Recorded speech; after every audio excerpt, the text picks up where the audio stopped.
Joining me now is Republican Congressman Tim Burchett of Tennessee. Congressman, thanks for joining us. What is your sense of it right now? You're not up on Capitol Hill. You're in Knoxville. It's a little bit of a drive from the Capitol. How confident are you that a deal will be passed before this potential deadline of June 5th? I feel, Jim, thank you so much for having me on. And, of course, in the Burchett administration, Jim, you know you'll always be welcome at my White House. But I think everybody right now is just grasping at straws with rumors. I've been in contact with our leadership team and some of those folks. And I feel like they're close to a deal, but they're not quite there. And I think a lot of the rumors that are going on are made to scare people. You know, you've got people in their 20s basically in the White House who are putting things out that aren't accurate and just things that they would like to see in it. And I honestly don't think that they are very accurate at all. I think Speaker McCarthy is keeping to his word in what he said and the things that he put in there and that he'd like to keep in there. And I think those are still in there. And last month, you were among just a handful of Republican House members to vote against the party's debt ceiling plan. From what you know of a potential deal, is there enough debt reduction to win your support? And what about this idea of kicking the can past 2024 so this doesn't come up again during an election year? And the 2024 thing has been in conversations for a few days now. I think that could pull a lot of people off of it, actually. But, I mean, just to be honest with you, Jim, since I've been in Washington, the Democrats, they're the carrot and the stick party, and they do it very well. And if the president calls, I don't see them bucking. If he cuts a deal, I think they'll phrase it and they'll use their wordsmiths enough to where they will all vote for it. And the vast majority. I mean, you might have the squad or a few of those hold out, but that's all you'll see. And Hakeem Jeffries is, he's the one in the spot right now because, I mean, the Democrats are really pushing. I mean, their side is more IRS agents. I mean, that's how we'll spin it. More IRS agents, more regulation, and and more spending. So I think I think Kevin McCarthy is in a very powerful position right now. Well, you talked about the Democrats. Let's talk about the Republicans. Let's play a bit of what then President Trump said on the national debt almost 5 years ago. The economy, we can go a lot higher. And, people don't talk. We have $21 trillion in debt. When this really kicks in, we'll start paying off that debt like it's water.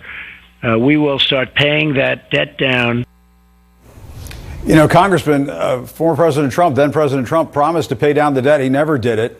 In fact, under President Trump, it climbed from about $20 trillion to about $28 trillion, now stands at about $31 trillion. Doesn't your party and former President Trump have a credibility problem when it comes to this issue of the national debt? We're all at blame, Jim. I voted against under Trump, and I voted against the budgets actually under him. I have a track record of that. Some people have the mentality just paying the interest. I don't.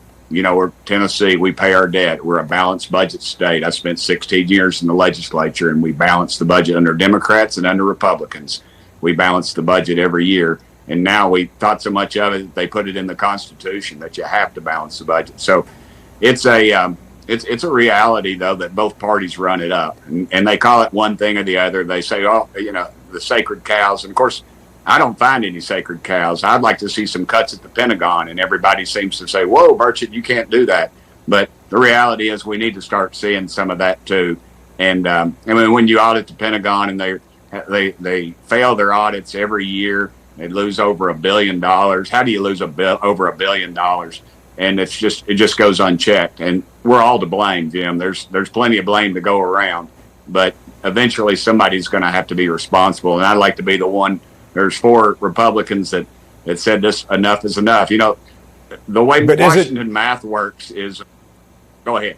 Well, I was going to say, is it responsible, though, to vote against a deal if it means a debt default? Are you willing to do that? Are you a no matter what? I'm just not willing. I'm not willing to vote this country into more debt as I see it. I send my daughter to the store. She says, Dad, I'm going to spend, I give her $10, and she goes down there and she decides she wants to spend $20. Then she comes back and said, Dad, I only spent $15. So by Washington math, she saved me $5. In reality, she spent $5 more than we have. That's Washington math. We've got to start responsible. We got to hold them. That's all there is. Both parties need to start holding the line. If we went back to pre-ending, we would have a surplus right now if we were at that level of spending. Well, cutting spending, I mean, you can have that conversation during the budget and appropriation process, but as you know, Congressman, the U.S. has never missed making payments on its bills before. In the last 45 years, Congress has adjusted the debt ceiling over 60 times.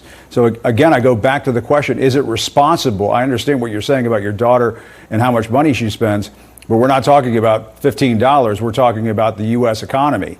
Is it responsible to vote, be that deciding vote that sends the country into default? I don't think we will send this country into default. We've allowed Janet Yellen to, she said we're going to default on the 7th. Now we're getting closer. She says it's going to be on the 1st. She said it was the 6th. Nobody is, as the young people say, nobody's provided the receipts. Nobody has called her in to Washington and said, show us the math on this. We're getting quarterly taxes are going to be paid. The country's going to be flush with cash. We are, if anything, it just delays the spending. People are still paying their taxes, so the money's still going to be coming in. If anything, things will be delayed a little bit.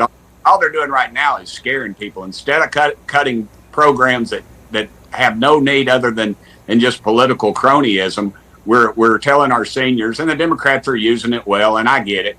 They're telling the seniors they're going to be cut and our veterans are going to be cut. And nothing could be farther from the truth. And that's just the cruel reality of politics. Are most vulnerable to. Yeah, but I'm trying to get a sense of this. Do you think that the debt ceiling is an artificial thing, that it's not real, and that a default would not have devastating consequences? Is that what you're saying? I think the debt ceiling it's just a created thing to hold us responsible and to check. But the reality is, Jim, neither party is responsible. We've got to get back to some fiscal sanity in this country.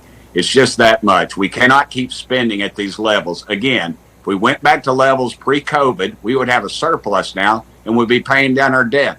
What have we added since before COVID that is so important right now? Nothing. We need to get back to reality and stop spending money out of control. That's the bottom line. And if it takes taking a vote, I'll vote. I voted to shut the government down under Trump, and I do it under Biden. But this is not a government shutdown. This is a default. So you're saying no matter what happens, you'll vote for default. The reality, not a default. It's a delay. Just like in business, you put something off, you pay it off. If you can't pay it off this week, we pay it off next week. And this is irresponsible for us to say anything other than that. And frankly, it's irresponsible of the president to say we don't negotiate. When under President Obama, he was the chief negotiator in 2011. And so I believe that we have a history of negotiating this thing. And yet this White House is putting out the message that we've never done it. And that, again, it's these 20-plus-year-old negotiators and people that have his ear in the White House that have no memory of anything that's happened prior to last year.